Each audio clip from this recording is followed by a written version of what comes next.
Once upon a time, there was a young boy named Hassan. He was hardworking, but was facing difficulties in life.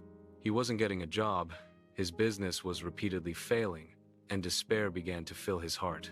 One day, his mother, seeing him sad, said, "Son, you just work hard. Allah is the provider of sustenance, and I pray for you after every prayer." Hassan was comforted by his mother's words, but the situation remained the same.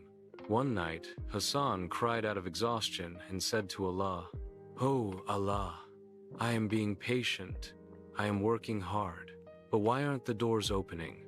In the morning when he woke up, his mother said with a smile, "Son, last night I cried a lot and prayed to Allah for you. Allah never lets a mother's prayer go to waste." That day, Hassan went for an interview.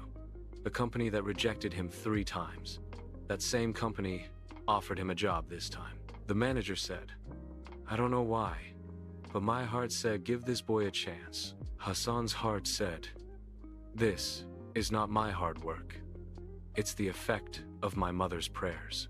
Time passed, and Hassan's business also started running. Whenever he was in trouble, his mother's hands would rise, and Allah would make ways for him. Lesson: a mother's prayer is that power which changes a person's fate. Allah accepts every prayer that comes from a mother's heart.